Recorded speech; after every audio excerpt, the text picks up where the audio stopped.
bravo. Šta je to po tvom mišljenju što odvaja jedno preduzeće bez PR-a od onog kojega ima?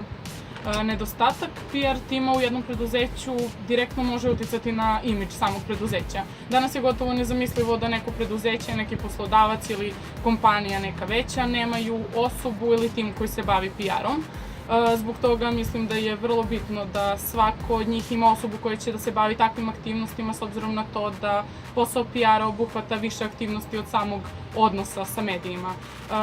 Pored toga, PR jeste osoba koja je tu da predstavi medijima i javnosti vaše aktivnosti, ali sa druge strane jeste osoba koja je ključna u kriznim situacijama.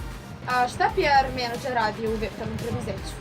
Ono na čemu trenutno radi PR tim našeg preduzeća jeste organizacija i promocija edukacije i radionica koje drže karijerni savjetnici koji su otvorenog tipa, a druga naša trenutna aktivnost jeste promocija samih zaposlenih, tako što pravimo njihove profile i ističemo njihove kompetencije i osobine po čemu se oni ističu od ostalih da bi bili učljivi budućim poslodavcima.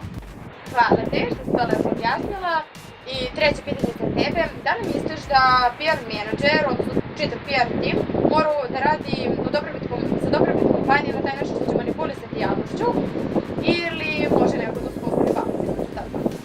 U idealnim uslovima nećete morati uopšte da se bavite manipulacijom. Ono na čemu mi radimo jeste da PR tim koji je tu da izgradi imidž preduzeća radi sa menadžerima ljudskih resursa, tako da sami zaposleni budu dovoljno spremni, dovoljno jaki da se usavršavaju, pa samim tim kada imate čvrstu bazu možete graditi dobro preduzeće, a kada imate dobro preduzeće imat ćete i dobar imidž. Na taj način neće biti prostora za manipulaciju. Hvala.